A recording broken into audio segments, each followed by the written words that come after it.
Our next guest, Tara Bradburn's daughter, Callie McAlary, was one of them. Luckily, she was rescued and is all right. Both of them join us now. Tara, this camp has been a big part of your daughter's life. It has been a huge part of her life since she finished. She entered at the end of second grade. This is her eighth year. It was her eighth year. We chose this camp. I was a Texan.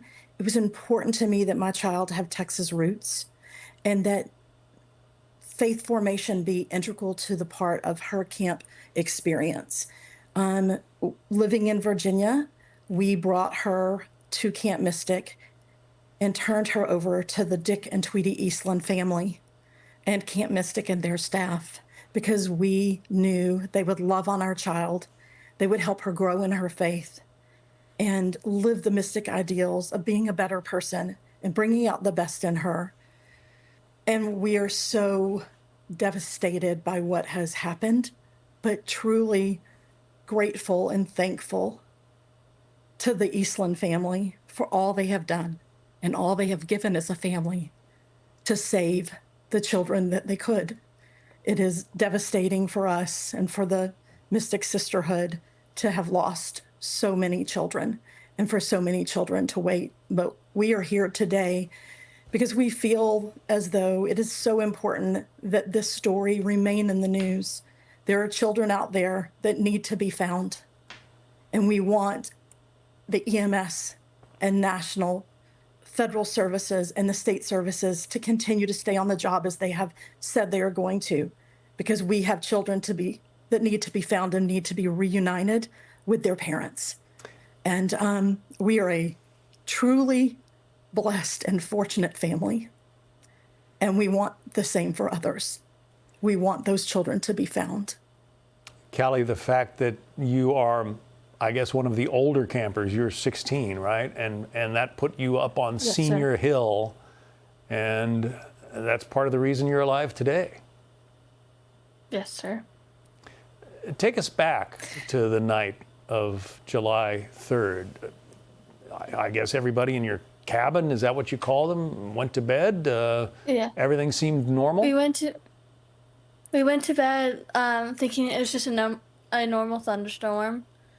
1 minute you see lightning strike next to your cabin, and next you hear waters coming up, and you have kids running just trying to get to other cabins, trying to get to safety.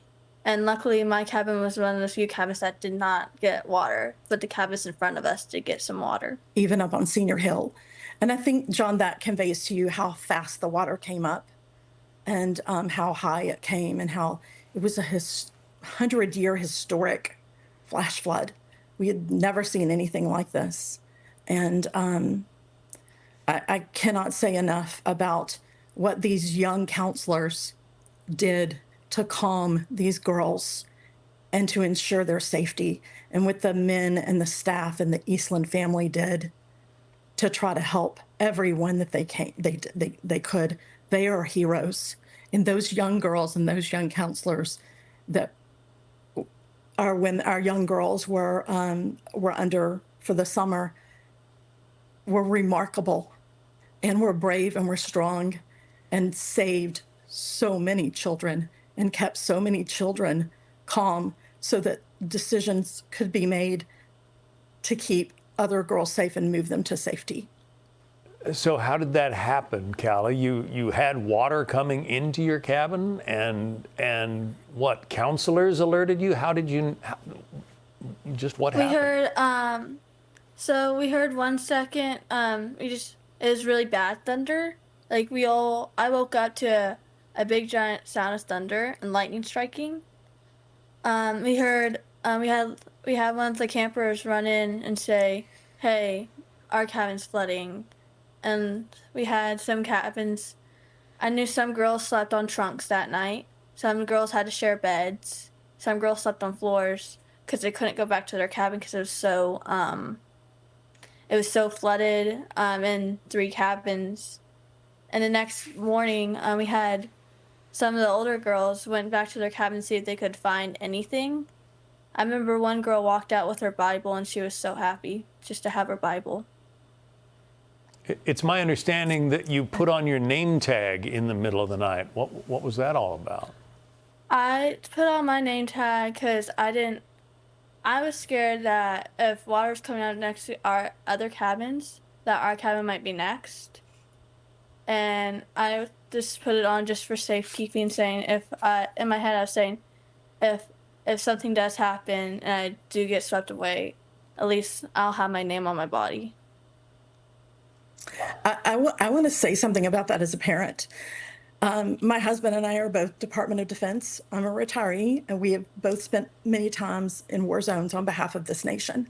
And we have spoken to our child more times than I can count about how to keep your child safe in an environment.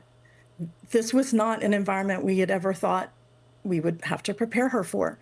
And that comment to me as a parent, when she got off that helicopter and finally came into my arms and I saw this name tag on her, and it was the camp name tag she was issued on the day she arrived, it resonated with me that somewhere those little lessons that we gave her as parents years ago and throughout her life resonated with her in that moment.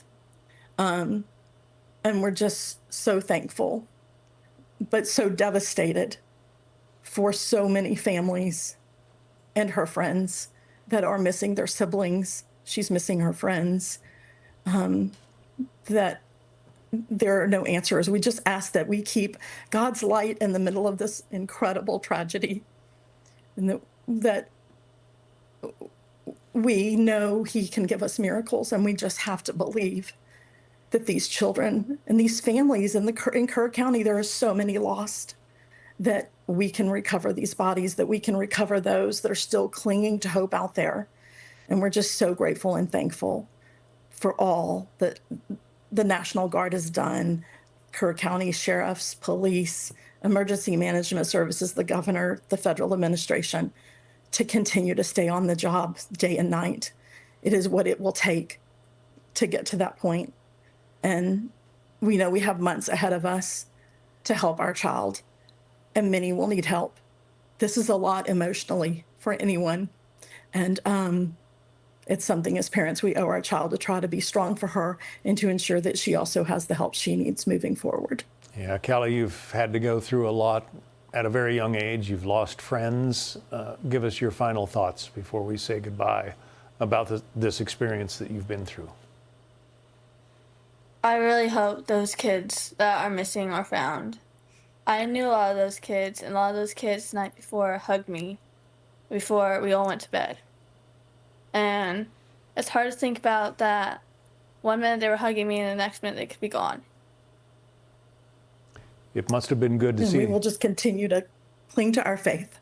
Yeah, must have been that good. They will be found. It must have been good to see that rescue chopper coming in. Yes, it was really well.